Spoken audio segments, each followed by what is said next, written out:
안녕하세요. 한국어로 이야기 나누는 한국어 팟캐스트 속닥복닥입니다. 그리고 저는 여러분들의 한국어 선생님 리나예요. 다들 지난주도 잘 지냈나요? 저는 지금 수요일에 영상을 찍고 있는데 한국은 지금 굉장히 긴 연휴입니다. 여러분들도 많이 알고 있겠지만 지금은 한국의 추석이에요. 굉장히 큰 명절이죠. 원래 추석은 음력이기 때문에 매년 날짜가 달라지는데 이번에는 개천절과 한글날 사이에 딱 껴서 연휴가 굉장히 길어졌습니다. 얼마 전에 라이브도 제가 잠깐 했었는데 많은 분들이 연휴에 뭘 할지 궁금해 하시더라고요. 사실 이번에 연휴가 기니까 뭔가 할까 생각도 해봤지만 제가 지금 임신 초기이기도 하고 그래서 그냥 이번에는 영상을 이렇게 열심히 찍어 올리기로 했습니다. 연휴라고 해도 제가 이렇게 영상을 찍으려면 저는 일을 해야 하지만요. 그래도 여러분들 볼 수 있어서 좋다고 생각해요. 나중에 좀 안정기가 왔을 때 그때나 한 번쯤 쉬고 여행을 다녀올까 생각을 하고 있습니다. 지금은 연휴이지만 이렇게 시간 내서 여러분들 만나려고 영상을 찍고 있습니다. 그리고 이번 주는 한글날 때문에 쉬는 거이기도 하잖아요. 그래서 한글날을 맞이해서 한번 한글에 대해 이야기해보는 것도 좋겠다는 생각이 들었습니다. 여러분들 이미 한글에 대해서 다들 아실 거예요. 한글은 딱 세종대왕이라는 한 사람이 만든 것이기 때문에 어떻게 만들어졌는지, 왜 만들어졌는지 이런 것들을 다 알 수가 있어요. 그래서 여러분들도 한글 처음 배울 때 이런 걸 어쩌면 다 배웠을 수도 있어요. 그렇기는 하지만 오늘 한 번 더 꼼꼼히 살펴보면서 그러면 이런 식으로 발음하면 이 자음을 더 잘 발음할 수 있겠구나. 이런 걸 확인해 보면 좋을 것 같아요. 이런 부분은 한국인들도 놓치는 부분이기도 하거든요. 그래서 한 번 더 그것도 살펴보면 좋을 것 같고요. 그리고 오늘은 한글 폰트에 대해서도 조금 이야기해 보려고 합니다. 폰트라는 건 글씨체이죠. 글씨가 어떻게 생겼는지 그 디자인입니다. 한글을 배우고 공부를 했어도 폰트를 잘 안 쓰는 사람들도 은근히 많은 것 같아요. 한글을 모르는 사람들은 더더욱 기본 폰트만 쓰기도 하고요. 그래서 외국 사람들이 한국어가 예쁘다고 생각해서 한국어가 쓰인 티셔츠 같은 걸 입기도 하는데요. 그 폰트가 너무 기본 폰트라서 아쉽다는 생각이 들 때가 참 많았습니다. 그래서 오늘 한글 폰트에 대해서 이야기를 해보고 이 폰트를 무료로 다운받을 수 있는 좋은 사이트도 하나 공유해 드릴 테니까요. 오늘 이야기 한번 끝까지 들어주세요.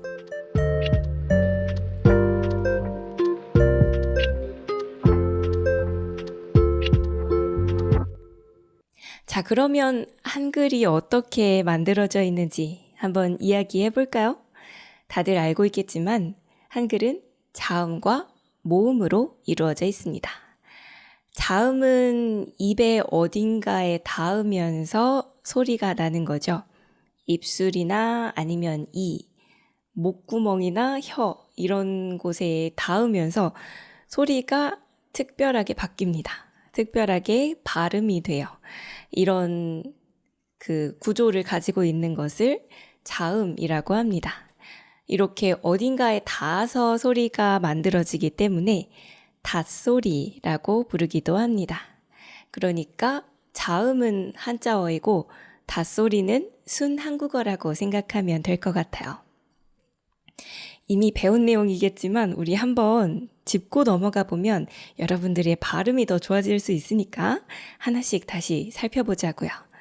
이 자음이라는 거는 이렇게 이 입에 어딘가에 닿으면서 소리가 나기 때문에 입 모양이 바뀝니다. 입이나 혀 이런 곳의 모양이 바뀌죠. 이 모양을 본떠서 만든 게 자음들이죠. 자, 그러면 기본 자음들 뭐가 있죠? 굉장히 초급 수업 같아 보일 것 같은데, 자, 한번 다시 떠올려 보자고요. 기억은 혀의 뿌리가 목구멍을 막으면서 나는 소리죠. 끄. 그리고 니은은 혀 끝이 윗니 뒤쪽에 닿는 모양. 느. 미음은 입술이 닫혔다가 열리는 모양이죠. 느. 그리고 시옷은 치아 사이로 바람이 새어나가는 모양이라고 합니다. 스. 그리고 마지막 이응은 그냥 아무런 방해 없이 그냥 공기가 나가는 소리예요.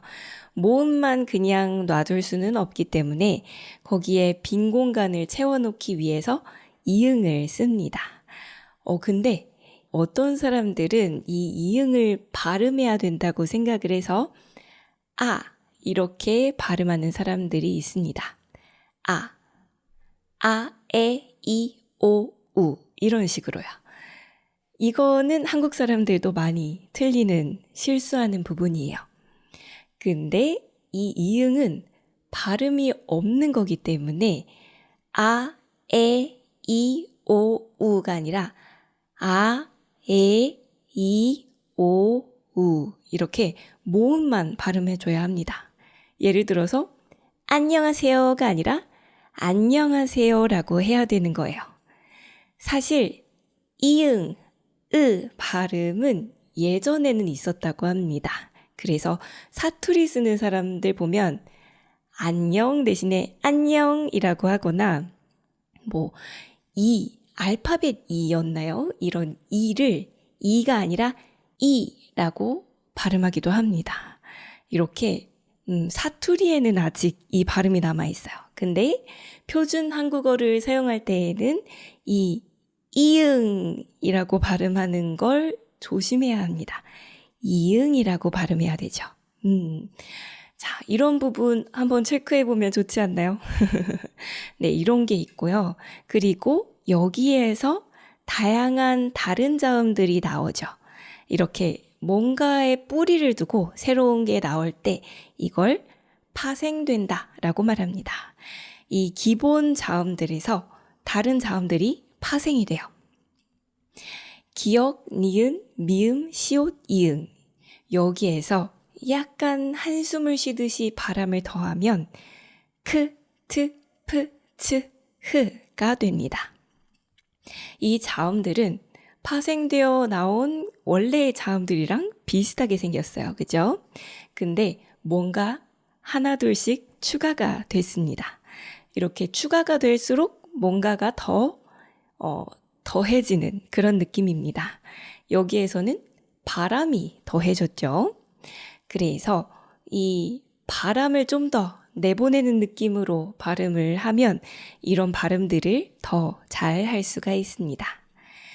그리고 또 몇몇 자음들은 바람을 잠깐 막았다가 터뜨려요. 이렇게 하면 드, 브, 즈 같은 발음을 만들 수가 있습니다. 그리고 마지막으로 된소리라는 발음들이 있죠. 좀 더 강하게 바람을 막았다가 꽉 막았다가 소리를 터뜨립니다. 드, 브, 즈보다도 더 꽉 막았다가 터뜨리는 거예요. 끄, 뜨, 뿌, 스, 즈. 이게 된소리입니다. 여러분들 이거 이미 다 알고 있을 거예요. 근데 알고 있어도 발음이 잘 안 되는 분들이 많이 있어요. 일본 학생분들은 기역과 키역 이런 식으로 좀 더 바람이 들어간 발음과 바람이 덜 들어간 기본 발음, 이 두 가지를 헷갈리는 경우가 많이 있습니다. 그리고 의외로 중국 쪽 학생분들이 된소리 발음을 조금 어려워하는 것 같아요. 그래서 이 된소리, 그리고 바람이 좀 더 들어간 소리, 기본 자음 소리 이런 것들을 여러 번 연습하면 연습할수록 여러분들의 발음이 더 좋아질 거예요. 근데 제가 바람을 섞어라, 바람을 살짝 막았다가 내보내라. 이런 식으로 얘기하니까 음량이 커지는 분들이 있어요. 볼륨이죠. 소리가 커지는 분들이 좀 있습니다. 근데 여러분들, 음량은 그대로 해야 됩니다. 음량이 커지면 안 돼요. 음량은 그대로 놔두고 바람만 컨트롤할 수 있어야 돼요. 하나씩 해볼까요? 그, 끄, 느, 드, 트, 뜨, 무, 부, 프, 스, 즈, 츠, 쯔, 으, 흐. 이렇게요. 이거는 몸으로 익히는 거라서 설명을 너무 여러 번 들으려고 생각하지 않았으면 좋겠어요. 제가 전에도 한번 이런 이야기 했었던 것 같은데, 이거는 답답한 마음이 드는 거 이해가 가지만 설명을 여러 번 듣는다고 잘 되는 부분이 아니에요. 우리가 춤을 배운다고 생각을 했을 때 차라리 누가 춤추는 거 보고 내 몸으로 따라해 보는 게 더 빨리 배우지. 누가 이 춤은 이렇게 춥니다. 손을 45도 각도만 열었다가 그대로 세 박자 기다렸다가 어떻게 하세요? 뭐 이런 식으로 들으면 오히려 더 어려워요. 답답한 마음 알지만 그냥 될 때까지 하시는 수밖에 없어요. 처음에는 좀 천천히 따라했다가 이거를 좀 더 빨리 말해도 내가 말할 수 있게끔 여러 번 내 입으로 연습해 보는 게 가장 중요합니다. 그리고 제가 소개를 안 한 발음이 하나 더 있어요. 안 한 자음이 하나 더 있습니다. 뭔지 아시나요? 네, 리을입니다. 리을은 니은에서 파생된 거긴 한데요. 니은이랑 발음이 꽤 많이 떨어져 있어요. 비슷한 곳에 혀가 위치하기는 하지만 발음이 조금 다르기는 합니다. 니은 발음할 때처럼 윗니 뒤쪽에 혀끝이 닿아요. 그렇지만 리을은 좀 더 혀끝을 말아줘야 되죠. 제가 항상 설명을 할 때 리을은 R과 L의 중간입니다 라고 이야기를 하거든요. 그 중간에 혀가 가야 된다고 이야기해요. 그러니까 L처럼 그 윗니 뒤쪽을 딱 터치하면 안 되는 거예요. 윗니보다 조금 더 안쪽에 있는 잇몸 쪽, 그쪽을 터치해야 합니다. 그리고 R보다는 혀를 덜 말아야 해요. 그죠? 그리고 R처럼 그 혀가 허공에 있으면 안 돼요. 반드시 윗니 뒤쪽에 있는 그 잇몸 부분, 입천장 부분을 살짝 터치해줘야 합니다. 이거는 한국 사람들도 빠르게 말하다 보면 놓치는 부분이에요. 빠르게 말하다 보면 이 리을이 중간에 날아가기도 합니다. 근데 이 리을 발음을 이렇게 놓쳐버리면요. 뭔가 좀 발음을 흘리는 것 같은 느낌이 들어요. 혀가 좀 짧은 느낌이 들고 그렇기 때문에 무슨 말을 할 때 이런 리을 발음 같은 게 제대로 되지 않으면 약간 뭔가 좀 믿기 어려운 느낌? 신뢰도가 떨어집니다. 뭔가 사람이 좀 더 애기 같고 약간 뭔가 잘 모를 것 같고 그런 이미지가 생겨요. 반대로 이 발음을 똑바로 제대로 하면 되게 사람이 똑실해 보이고 이 사람 말을 믿어도 될 것 같고 그 이미지가 굉장히 좋아집니다. 그래서 한국 사람들도 발음을 잘하면 그 메리트가 있어요. 여러분들도 이런 발음, 그 발음들 중에서도 좀 실수하기 좋은 부분, 이런 부분을 잘 기억해 놨다가 말할 때 잘 써먹으시면 좋을 것 같습니다. 그리고 한국에는 모음도 있죠. 모음들은 그냥 혼자서도 날 수 있는 소리이기 때문에 홀로 나는 소리, 한국어로는 홀소리라고 부릅니다. 이 모음이라는 거는 하늘과 땅 그리고 사람의 모양으로 만들어져 있죠. 그래서 이걸 한자로는 천지인이라고 부릅니다. 이거 이미 아시는 분들 이것도 많을 것 같아요. 근데 그래도 이것도 하나씩 체크해 보도록 하겠습니다. 하늘은 둥근 모양이고 땅은 평평한 모양, 그리고 사람은 이렇게 세로로 서 있는 모양입니다. 이 모양들을 다 조합해서 만든 게 바로 한글의 모음이죠. 이 동그란 하늘을 땅이나 사람의 어디에 붙이느냐에 따라서 소리가 달라지죠. 하늘이 땅 위로 가면 오, 아래로 가면 우, 그리고 사람의 오른쪽으로 가면 아, 왼쪽으로 가면 이런 소리가 납니다. 근데 그 중에서도 하늘이 위나 오른쪽으로 가면 좀 더 밝고 가벼운 소리가 난다고 생각했어요. 여러분들 오른손잡이가 많을 것 같아요. 보통 사람은 오른손잡이가 많으니까요.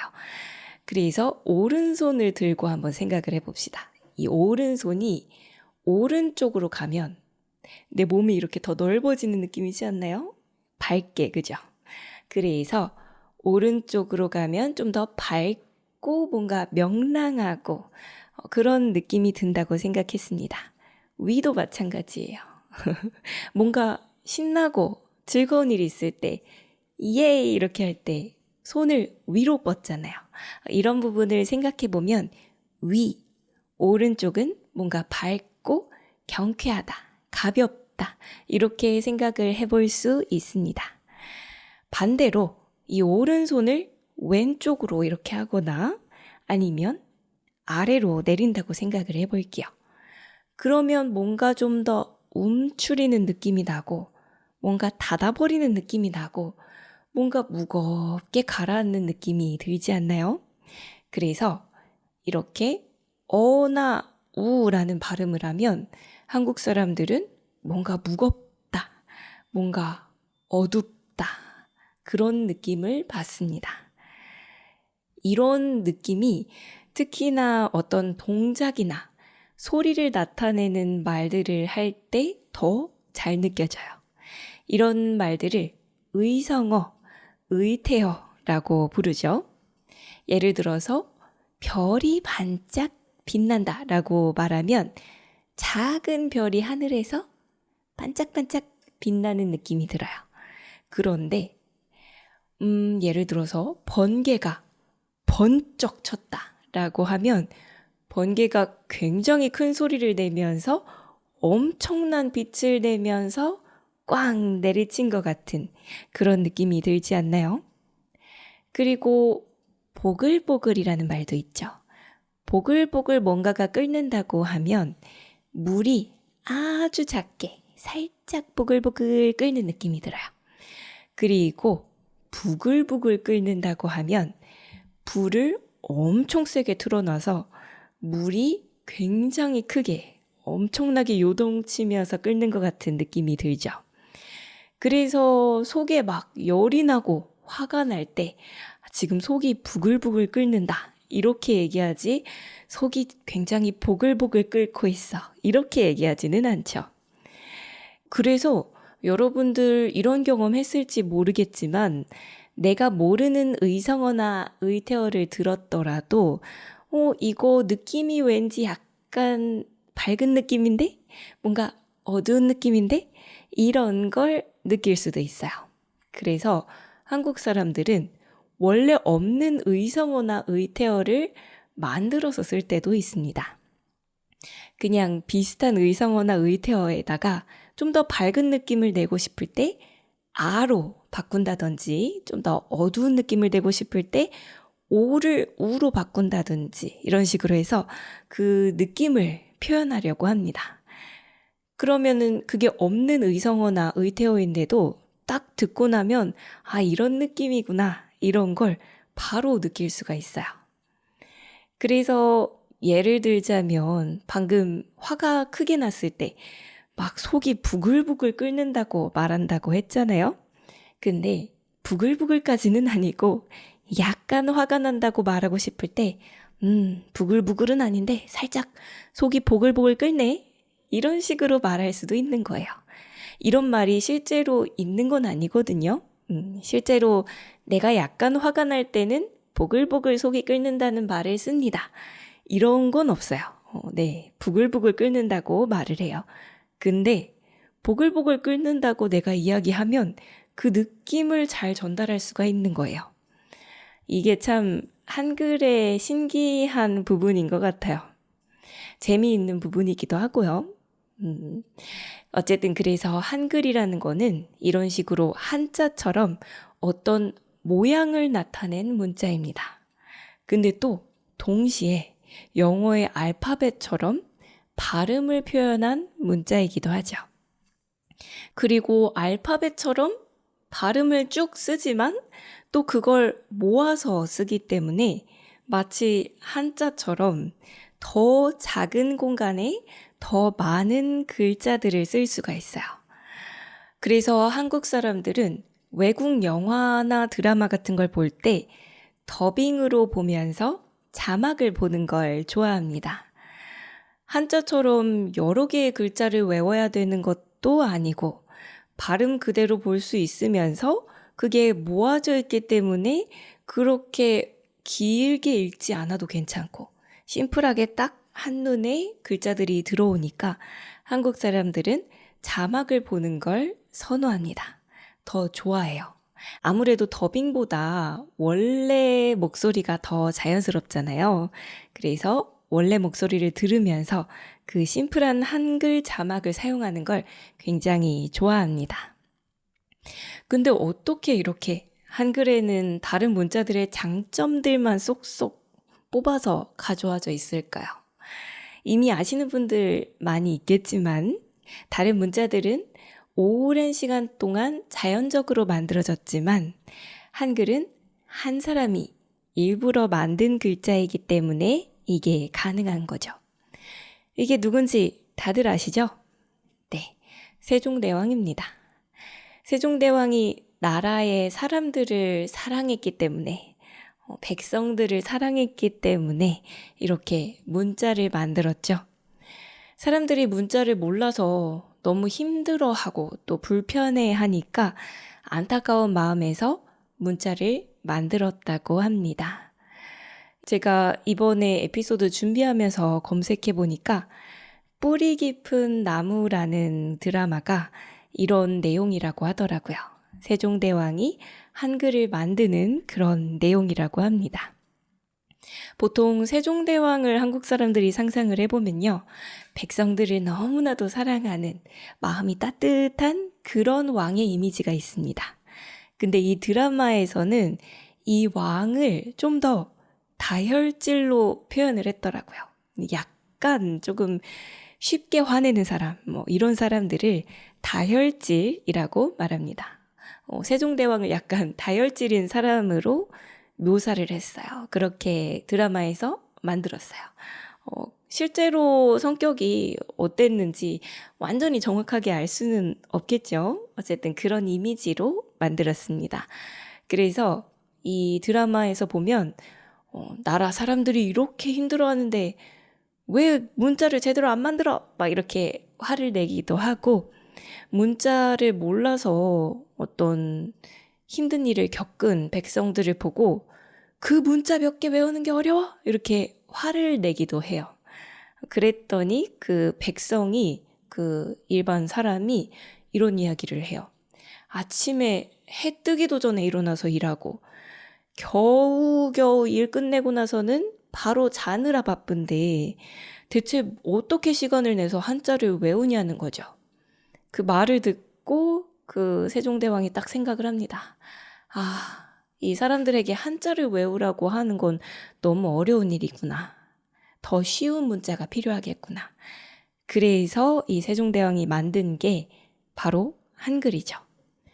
이 드라마 사실 제가 보지는 않았어요. 아직 보지는 않았는데 이번에 제가 이렇게 이 대본을 쓰면서 알아보니까 꽤 재미있을 것 같은 드라마라서 언젠가 시간이 되면 한번 보고 싶다는 생각이 듭니다. 드라마에선 약간 다혈질로 표현을 하기는 했지만 다혈질이었든 아니든 백성들을 생각하고 사랑했기 때문에 이 한글이라는 글자를 만든 거예요. 한글을 만들었기 때문에 이 한국의 사람들이 훨씬 더 편하게 살 수도 있었고, 그리고 이 한글이라는 것 자체가 굉장히 아름답고 자랑스럽기 때문에 한국 사람들은 세종대왕을 정말 좋아합니다. 그래서 서울의 중심부인 광화문 광장에도 이 세종대왕의 동상이 세워져 있는 거예요. 여러분들 이 세종대왕 동상 다들 보셨는지 모르겠어요. 이 동상 보면 세종대왕님이 한쪽 손에 책을 하나 들고 있습니다. 근데 여러분들 이 책이 뭔지 들어본 적 있으신가요? 저도 이번에 검색하면서 알게 된 건데 이 책의 이름은 해례본이라고 합니다. 한글을 어떻게 만들었는지 자세히 쓴 책이래요. 이게 있기 때문에 지금도 이렇게 한글의 자음과 모음이 어떻게 만들어졌는지 다들 정확하게 알 수가 있는 거예요. 이 책의 특징을 보면요. 한글이 굉장히 올곧게, 바르게 써져 있어요. 이렇게 직선으로 곧게 쓰여져 있습니다. 근데 이게 심플해서 보기는 참 좋지만 붓으로 쓰기에는 불편했대요. 옛날에는 지금처럼 펜이 없었잖아요. 그렇기 때문에 붓에 먹물을 묻혀서 써야 되는데 그게 좀 불편했다고 합니다.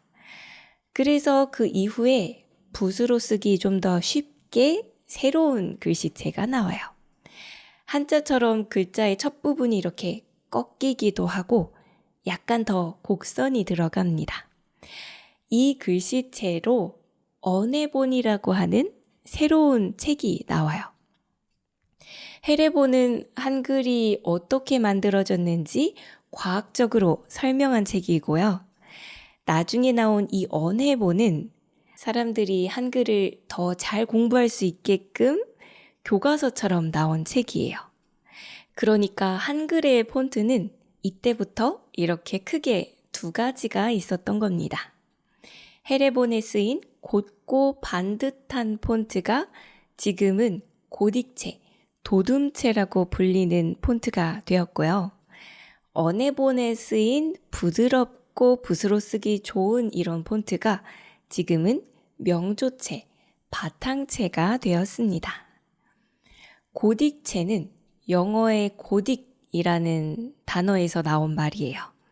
장식이 없고 심플한 중세 느낌이 나는 글씨체죠. 이게 훨씬 더 한글을 도드라지게 더 잘 보여준다고 해서 도둠체라는 이름이 붙은 겁니다. 세계적으로는 이런 폰트를 산세리프 폰트라고 부르죠. 여러분들 들어보셨나요? 산은 프랑스어로 without, 없다는 뜻이고요. 세리프는 글자에 들어가는 장식을 말해요.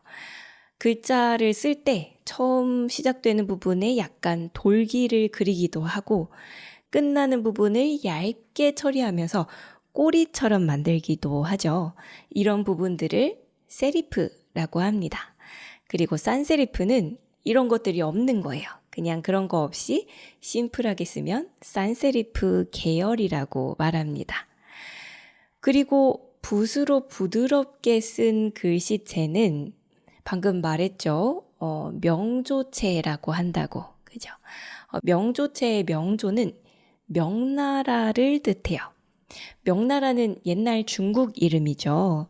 중국에서 붓글씨로 썼던 그 한자의 느낌을 낸 게 명조체입니다. 그리고 긴 글을 읽을 때는요, 이 명조체를 많이 쓴다고 합니다. 왜 명조체를 긴 글에 쓸까요?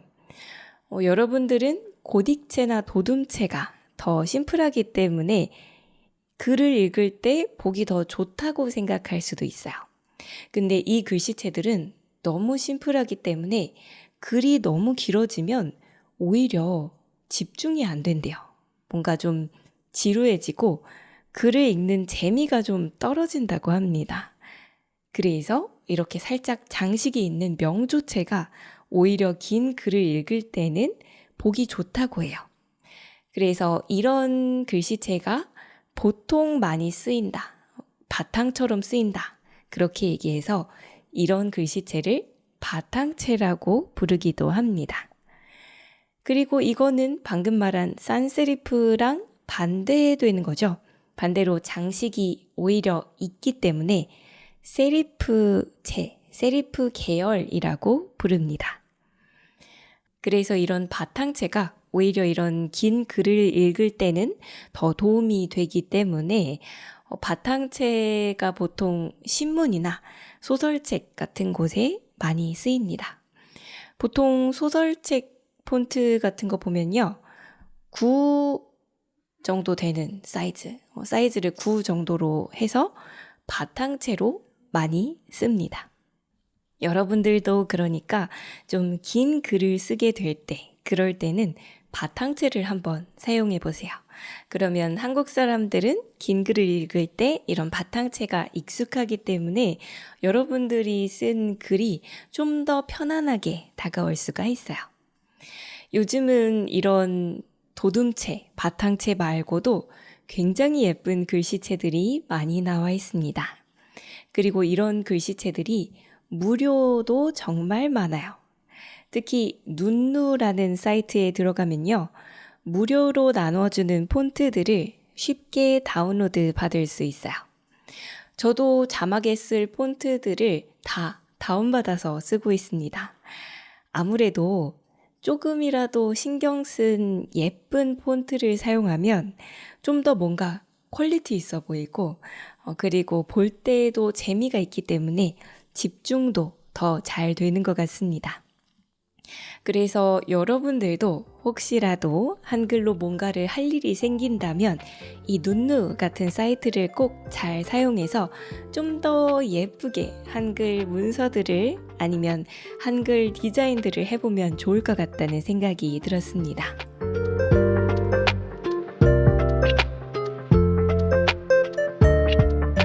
네, 오늘 이야기는 여기까지입니다.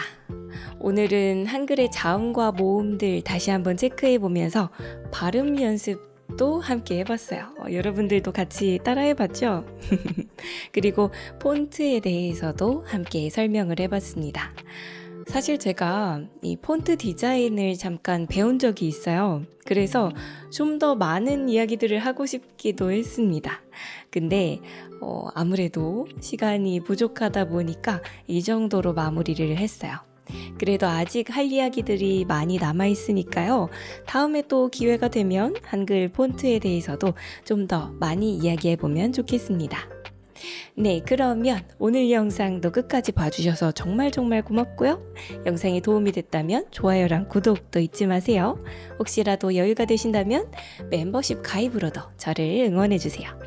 그리고 저와 함께 수업 듣고 싶으신 분들 아래에 있는 링크에서 언제든 수업을 예약해 주시면 됩니다. 자, 그러면 우리는 또 다음 주에 건강한 모습으로 다시 만나요. 안녕!